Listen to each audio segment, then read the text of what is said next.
Assalamualaikum warahmatullahi wabarakatuh. Kami mahasiswa Politeknik Seruyan, program studi pengelolaan agribisnis perkebunan semester 6. Pada kesempatan ini kami dari kelompok 6 akan membuat video penjelasan tentang prosedur pertolongan pertama pada kecelakaan atau P3K.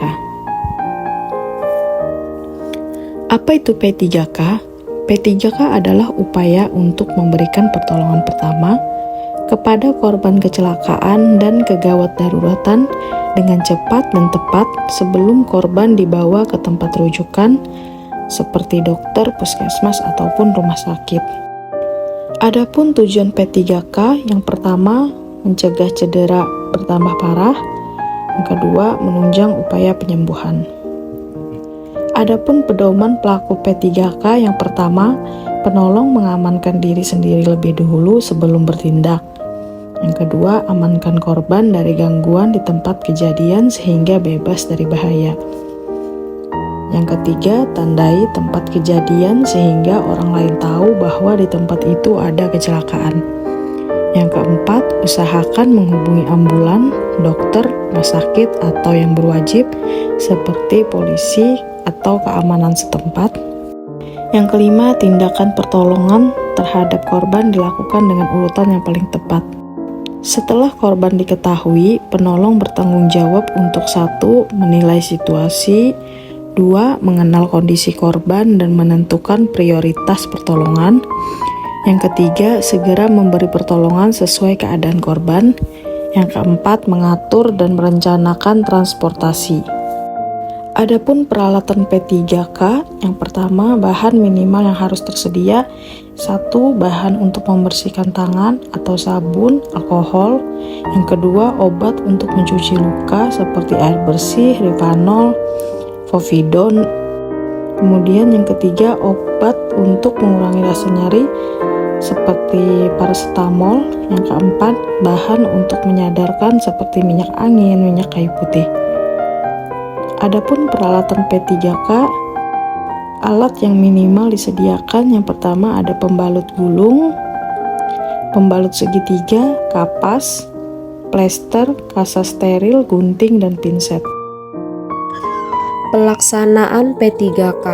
Adapun pelaksanaan P3K ini seperti periksa kesadaran. Nah, dimana dengan cara memanggil nama korban dengan menepuk pipi atau menggoncangkan tubuh korban.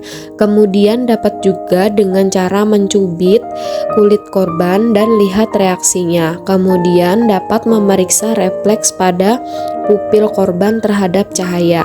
Yang kedua adalah beritahukan dan cari bantuan. Dapat berteriak, minta tolong, ataupun menelepon ke nomor yang dapat dihubungi yang dapat menolong kita pada pertolongan pertama. Kemudian pemeriksaan jalan napas atau airway, di mana periksa jalan nafas ini dapat dilakukan dengan cara dorong rahang bawah, kemudian dongakkan kepala dan angkat dagu, kemudian silang jari. Yang ketiga adalah periksa pernapasan korban. Nah, kita dapat memeriksa pernapasan korban ini berhenti, cepat, lambat, atau tidak teratur. Kemudian amati korban, lihatlah cuping hidung. Kemudian gerakan dada, dengarkan hembusan napas, rasakan hembusan udara pernapasan melalui pipi atau tangan. Bila pernapasan terhenti, lakukan pernapasan buatan. Apabila kita memberikan pernapasan buatan tanpa alat seperti dengan pernapasan dari mulut ke mulut, kemudian pernapasan dari mulut ke hidung, atau dapat juga dengan menggunakan alat. Kemudian dapat kita lakukan dengan pemeriksa tanda-tanda perdarahan, yaitu seperti kita periksa tanda-tanda perdarahan untuk mengetahui adanya denyut jantung dengan meraba denyut nadi.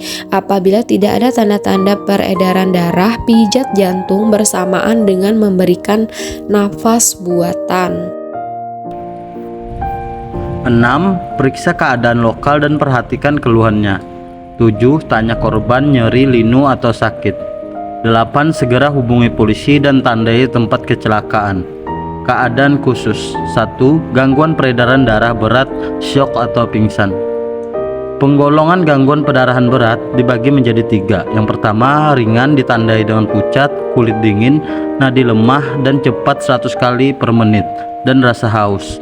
Yang kedua, sedang ditandai pucat, kulit dingin, gelisah, kadang-kadang mengacau, nadi lebih dari 100 kali per menit, dan BAK sedikit. Ketiga, berat ditandai dengan sangat pucat, kulit dingin, mata terlihat cekung, pernapasan cepat dan tidak teratur, nadi susah teraba, dan apabila teraba sangat cepat 150 kali per menit, tidak dapat BAK. Yang kedua, perdarahan. Berdasarkan pembuluh darah yang putus, nadi atau arteri, darah menyembur, warna darah merah segar. Balik atau pena, darah tidak menyembur, warna darah merah kecoklatan. Yang ketiga, kapiler, darah merembes, warna darah merah tua. Tindakan P3K, bagian anggota badan yang ditinggikan untuk mengurangi derasnya aliran darah. Lindungi luka dan perban yang steril. Tekan luka dan pembuluh darah yang putus dengan kain kasa yang steril. Segera bawa penderita ke dokter, puskesmas atau rumah sakit. Ketiga, pembalutan. Macam-macam pembalutan dibagi menjadi 3, yaitu metela, punda, dan pelatengga.